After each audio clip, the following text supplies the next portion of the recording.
어제 권사교육 첫째 날을 이제 약 2시간 정도 함께 했는데요. 15분의 모든 분들이 다 참여를 하셨습니다. 아마도 오늘 새벽에 나오신 분들 중에 우리 계신 것 같은데 피곤함이 아마 묻어 있을 텐데요. 여러분, 그 피곤함 속에서도 주시는 하나님의 은혜가 여러분 가운데 있으면 마음이 어떨까요? 몸은 피곤하지만 안에 평강이 있죠. 소망이 있죠. 저와 여러분, 그 은혜가 넘치는 믿음의 삶, 그리고 오늘 하루의 복된 삶이 되어지기를 간절히 소망합니다. 여러분, 책 좋아하십니까? 책, 도서 좋아하시나요? 올해 여러분들 중에 결단하시는 분들 중에는 일주일에 책 한 권 정도는 읽어야지라고 생각하시는 분들도 있을 텐데, 우리 교회에 도서관이라는 곳이 있습니다. 아십니까? 저 끝에 가면 왼쪽, 여러분이 주일날 나가시는 문 저쪽 끝에가 있는 방이 도서관이에요. 생각외로 그 안에 들어가면 책 참 많이 있습니다. 물론 오래된 책들도 있고 또 나름대로 괜찮은 책들도 그곳에는 많이 있습니다. 여러분들 관심 가져주시고, 저희 교회가 도서 사역도 조금은 더 활성화되어야 한다고 생각하는데, 여러분 그 안에 들어가시면 베스트셀러도 있고요, 스테디셀러들도 있습니다. 그리고 한 번은 꼭 읽어야 되는 책들도 그 안에 많이 있으니까 여러분 그 도서관을 조금 더 이용해 주시면 좋겠다라는 생각이 드는데요. 그 도서관 안에 있는 책들 중에 빨간색 책으로 되어 있는 한 권의 책이 있습니다. 팬인가 제자인가, 한국말로는 이렇게 되어 있고 영어 책으로는 나로 팬이라는 그런 책이 한 권이 있는데요.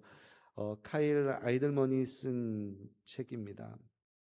그 책을 내용을 제목이 그대로 설명을 다 해주고 있습니다. 당신은 팬입니까? 제자입니까? 라고 묻게 되는 거죠.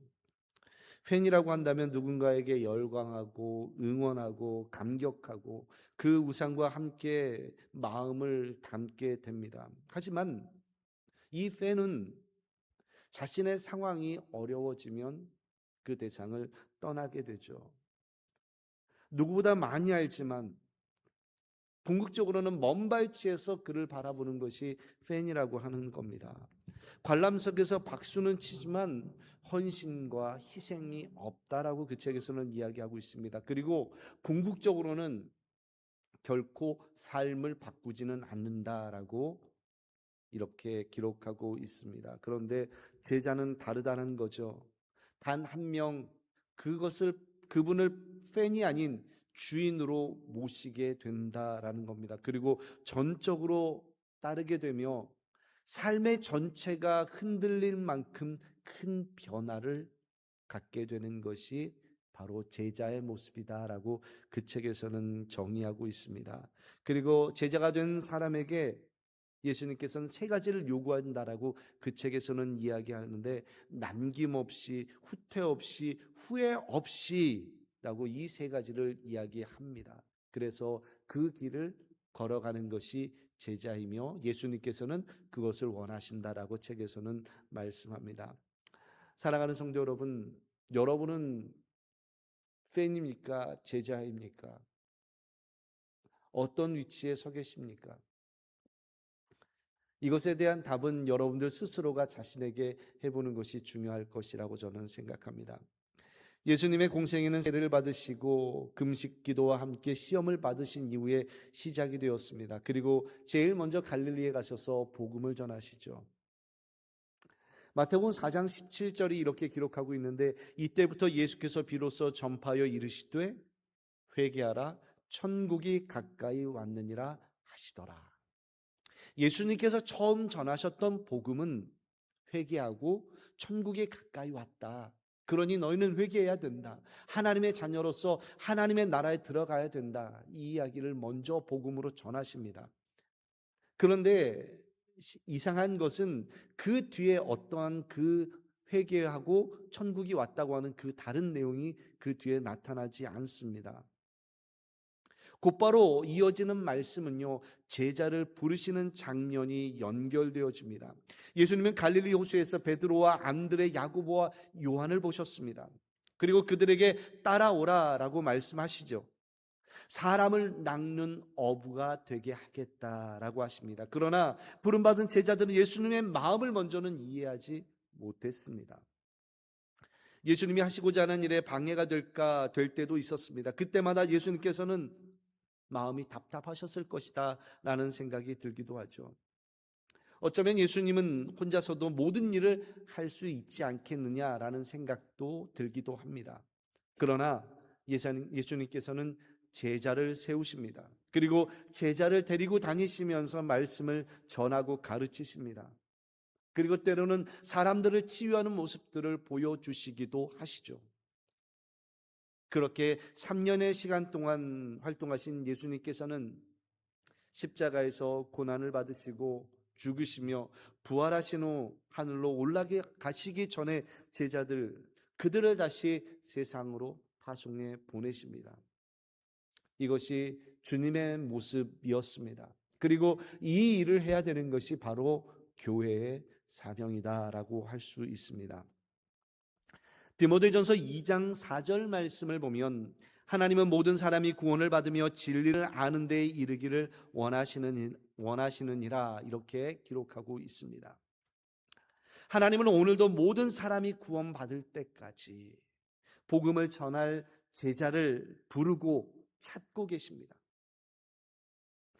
그 역할들을 저와 여러분이 감당하셔야 되는 겁니다. 그 일을 위하여 하나님께서 부르셨단 말입니다. 이스라엘 백성을 하나님께서는 택하셨고 그들은 스스로 그것에 대하여 선민이다, 선한 백성이다, 하나님의 택함을 먼저 받은 백성이다 라고 말을 합니다. 하나님께서 왜 이스라엘 백성들을 택하셨을까요?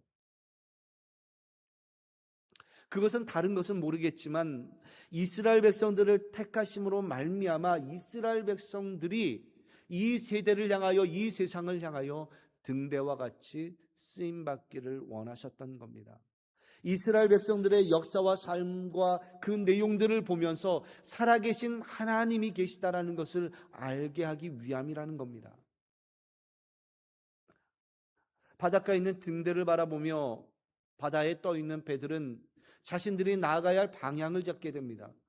그 등대의 불빛을 보며 어느 곳으로 가야 육지가 있는지 알게 되는 것이죠. 이스라엘 백성들을 택하신 하나님께서는 그 나라와 그 민족을 바라보며 세상의 온 백성의 열방에 있는 모든 민족이 하나님이라는 존재를 알고 그 방향으로 나가기를 원했던 겁니다. 저와 여러분은 하나님의 부름을 받은 하나님의 자녀들입니다. 그 어떤 세상의 사람들보다 먼저 주님께서는 여러분들을 택하셨습니다. 그리고 하나님이 부르셨죠. 왜 먼저 다른 이들보다 먼저 부르셨을까요? 주님의 마음은 이 세상을 향하여 나가 있습니다. 그리고 그 가운데 하나님의 택함 받은 자녀들이 하나님께로 돌아오기를 원합니다. 이것이 하나님의 마음이죠. 우리가 먼저 하나님 앞에 부름받은 그 이유는 아직까지 주님 앞에 부름받지 못한 그 사람들에게 등대와 같이 하나님을 믿고 살아가는 것이, 하나님이라는 존재를 아는 사람들의 모습이 무엇인가를 알게 하기 위함이라는 겁니다. 어제의 말씀 중에 그 말씀 가운데는 하나님의 사람이라 이렇게 이야기하였습니다. 하나님의 사람들이 온전하게 됨으로 말미암아 이 땅 위에서 선한 일을 행할 능력을 갖추게 하려 함이라. 하나님의 말씀이 그와 같은 놀라운 능력이 있다라는 겁니다. 이 땅 위에서 선한 일을 행하는 그들의 모습이 믿지 않는 사람들로 하여금 과연 저 사람은 무엇 때문에 저와 같이 빛나게 되는 것일까? 바로 그 궁금증을 느끼게 하고 생각하게 하게끔 만들기 위함이죠. 바로 저와 여러분이 하나님의 자녀로서 부름받아서 하나님을 믿고 살아가는 놀라운 은혜와 역사가 이 땅 위에서 드러나게 될 때 이 땅에는 하나님의 나라가 펼쳐지게 될 것입니다. 믿으십니까? 저와 여러분 그렇게 쓰임받고 부름받기를 간절히 소망합니다. 저를 따라서 하겠습니다. 하나님이 나를 부르셨습니다. 이쯤 되면 여러분 아시잖아요. 가슴에 손을 얹고 하셔야죠. 저를 따라서 하겠습니다. 하나님이 나를 부르셨습니다. 믿으십시오. 아멘. 신학대학에서 공부를 할 때 신학대학의 그 과정은 대부분 사역자를 만들기 위한, 양성하기 위한 그러한 과정으로서 꾸며져 있습니다. 그런데 신학대학에 온 친구들 중에는 대개 다 부름받아서 왔다라고 하지만 어떤 이들은 왜 왔는지 모르는 친구들이 간혹 보이게 됩니다. 우리가 보통 소명, 콜링이라고 부르게 되는데, 그런 소명 의식이 없는 친구들을 보게 되면 답답함을 느낄 때가 간혹 있죠. 물론 꼭 그때만 하나님이 부르시는 것은 아니기는 합니다만, 같이 공부하고 대화하고 이야기하며 나누는 그 과정 중에서 과연 이 친구가 왜 신학대학에 왔을까라는 그런 생각이 드는 사람들이 있습니다. 그런 친구들을 보게 되면 마음에 답답함이 있고 무게감이 있습니다. 우리는 하나님의 자녀로서 이 아침에, 남들은 다 잠을 자고 쉬고 있는 이 시간에 하나님 앞에 예배하기 위하여 이 자리에 나왔습니다. 그뿐만 아니라 1년의 연초만 되면 여러분들 이렇게 한 해를 시작하시잖아요. 다른 사람들이 모이니까, 내 옆에 있는 가족들이 교회 가고 내가 아는 사람이 교회를 가니까 이 시간에 여러분 따라 나오셨습니까? 어쩌면 우리들 마음속에 남들이 가니까 따라 나와서 이 자리에 앉아 있다라고 생각한다면, 물론 그것도 은혜일 수 있겠지만 어느 한편으로 답답함이 있지 않을까, 하나님께서 우리를 바라보실 때 답답함이 있지 않을까, 그렇게 생각이 들기도 합니다. 그러나 저는 이 자리에 계신 모든 분들이 나는 하나님께서 부르셔서 그 믿음의 내용을 갖고 이 자리에 나와 있습니다, 이렇게 고백할 줄 믿습니다. 성경을 보면 하나님께서는 부르신 하나님의 사람들을 통하여 일하십니다. 세상의 죄악으로부터 모든 멸망받을 인류 중에 그들을 구원하시기 위하여 하나님께서는 노아를 택하셔서 하나님께서 그를 사용하십니다. 온 인류를 위해 믿음을 세우려고 했을 때 아브라함을 택하셔서 믿음의 본이 되게 하시고 믿음의 조상으로 삼아주셨습니다. 이스라엘 백성을 애굽에서 이끌어내고자 하실 때 하나님은 모세를 부르시고 모세를 택하셨습니다. 하나님께서 우리를 부르신 뜻과 하나님의 계획과 하나님의 섭리가 저와 여러분 가운데 있음을 꼭 믿으시기를 바랍니다. 그래서 하나님의 그 부르심에, 그것의 순종함으로 말미암아 세상의 빛과 소금이 되고 복음을 전하는 사랑과 은혜의 편지가 바로 여러분의 부르신 소명이라는 것입니다. 저와 여러분 그것을 잊지 않고 이 땅에서 하나님의 그 부르심에 응답하는 하나님의 자녀가 되기를 간절히 소망합니다. 오늘 본문 속에서 그들은 고기를 잡는 그런 직업을 가진 존재들이었습니다. 누가복음 5장에 보면 이 장면이 조금 더 구체적으로 드러나 있습니다. 갈릴리 호숫가에서 밤이 새도록 그들은 고기를 한 마리도 잡지 못합니다. 그때 예수님께서 베드로에게 다가가십니다. 깊은 데로 가서 그물을 내려 고기를 잡으라. 누가복음 5장 4절 말씀인데요. 그때 베드로가 대답합니다. 선생님, 우리는 밤이 새도록 수고하였지만은 아무것도 잡지 못하였지만 그럼에도 불구하고 제가 말씀에 의지하여 그물을 내리겠습니다. 이것이 베드로의 고백이었습니다. 이때 예수님께 그가 부른 그 호칭은 선생님이었습니다.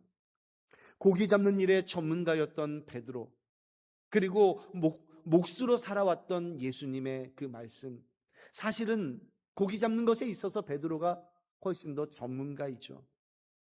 하지만 몫이었던 예수님의 말씀에 따라서 그는 깊은 곳에 가서 그물을 내리게 됩니다. 그때 그물이 찢어질 만큼 많은 고기를 잡았다라고 성경은 이어서 이야기를 하게 됩니다. 아마도 베드로는 예수님이 범상치 않은 분이라는 소문을 먼저 익히 들었을 겁니다. 그렇기 때문에 예수님을 향하여 선생님이다 이렇게 호칭을 하였던 것이죠. 선생님, 우리가 밤이 새도록 수고하였지만 고기를 못 잡았습니다. 그러나 선생님 같은 분이 깊은 데 가서 잡으라고 하니 그것을 제가 따르겠습니다. 비록 제가 더 전문가이지만 그럼에도 불구하고 그 말씀을 따르겠습니다. 그리고 그물이 찢어질 만큼, 배에 실을 수 없을 만큼 많은 고기를 잡게 되죠. 그리고 나서 베드로가 고백합니다. 누가복음 5장 8절 말씀인데요. 주여 나를 떠나소서, 나는 죄인이로소이다.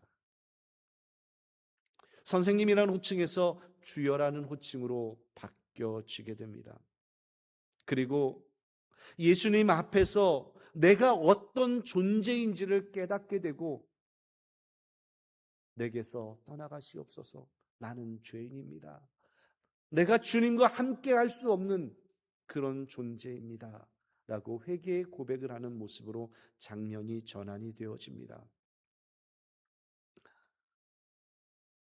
제자가 되는 것은 내가 어떤 존재인지를 인식하는 데서부터 시작이 되어지는 겁니다.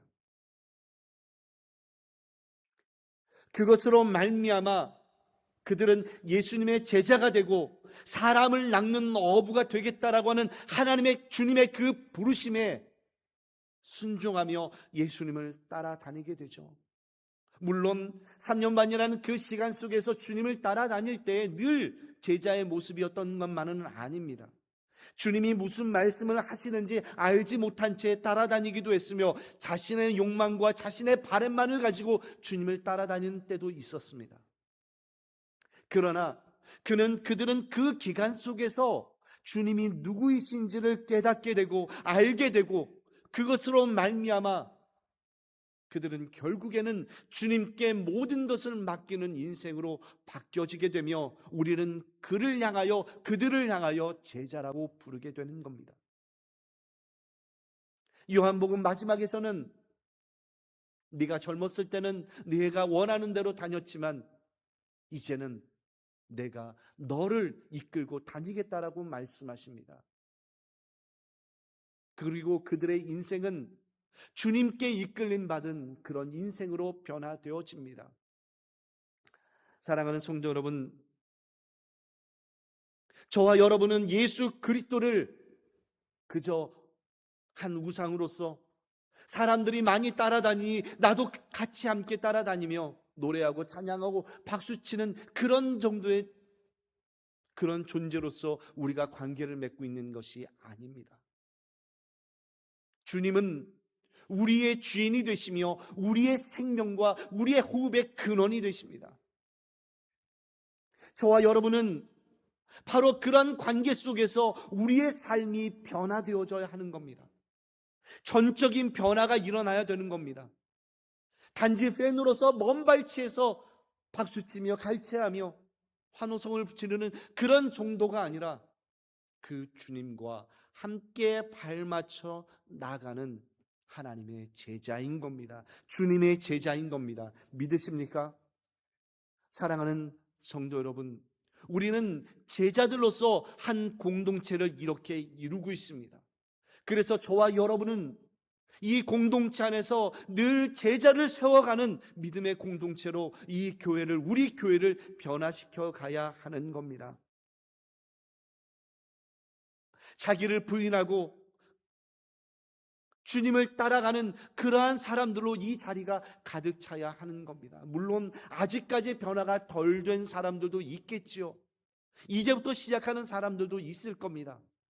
그렇지만 그들보다 우리가 먼저 제자가 된 이유는 바로 제자의 삶이 얼마나 기쁘고 얼마나 평화롭고 얼마나 그 안에 은혜가 흘러 넘치는가, 주님을 모시고 살아가는 인생이 무엇인가를 먼저 보여주는 그러한 존재로 먼저 부름을 받으신 겁니다. 사랑하는 성도 여러분, 교회마다 제자 양육 프로그램이 있습니다. 3개월짜리, 6개월짜리, 1년짜리. 그 과정을 마치고 나면 교회에서는 수료증을 주게 되죠. 그 수료증을 받습니다. 여러분, 그 수료증을 받고 나면 여러분 그때부터 제자가 되는 겁니까? 아니죠. 수료증을 받기는 했으나 아직까지 제자가 되지 못한 수많은 사람들이 있습니다.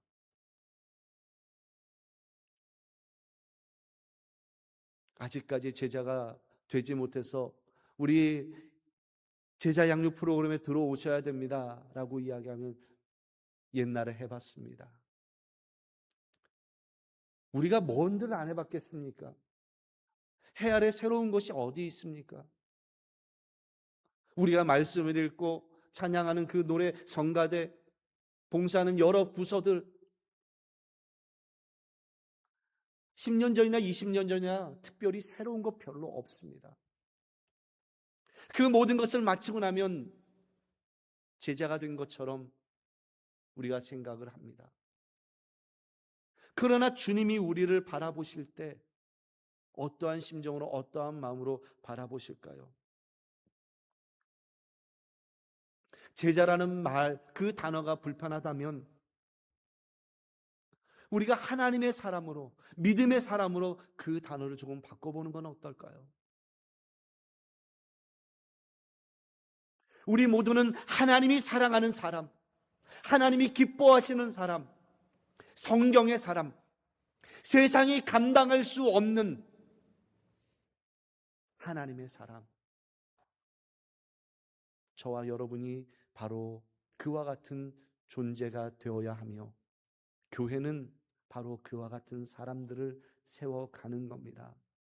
사랑하는 우리 언약교회 성도 여러분, 이 자리에 계신 모든 분들이 주님을 주인으로 모시는 하나님의 제자가 되기를 소망합니다. 아멘. 그리고 이 자리에 들어오는 모든 사람들이 하나님이 기뻐하시는 하나님의 사람들이 되기를 간절히 소망합니다.